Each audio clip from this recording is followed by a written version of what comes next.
તો 1 વાગી ગયો, જમવાનું તૈયાર થઈ ગયું. મગ રસ રોટલી. જબરી ગરમી, એવી ગરમી લાગી ના તો હેડી ના આવવું પડે ને તે કાટું પડી બધું વાટી જાય.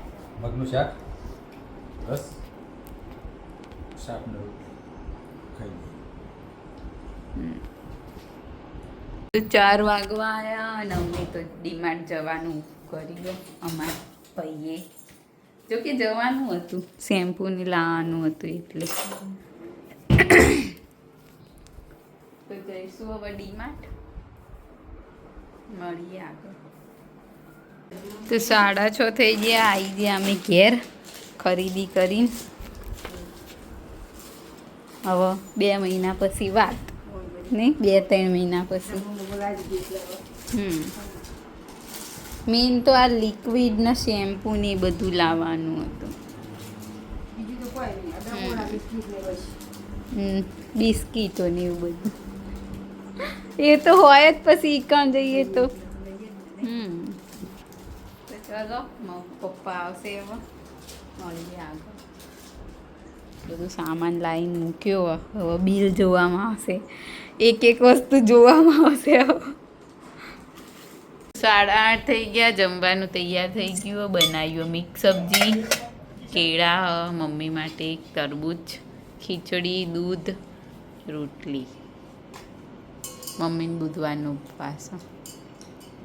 પપ્પાને મટ્યું કે નહીં?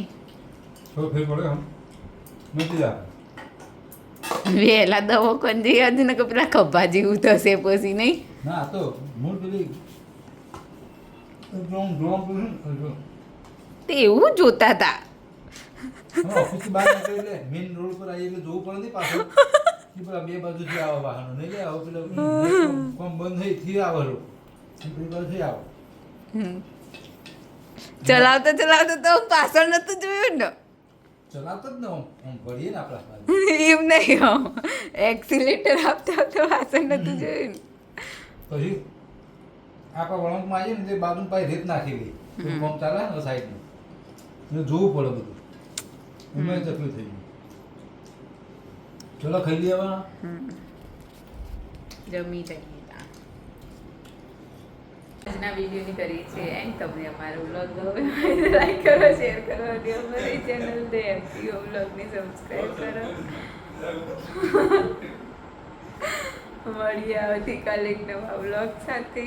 આજ તો પાછું ઉપર ઊંઘવાનું ચાલુ કર્યું. આજથી એસીને ઊંઘવાનું. Good night, શુભરાત્રી. મળીએ આવતીકાલે એક નવા વ્લોગ સાથે. Bye bye.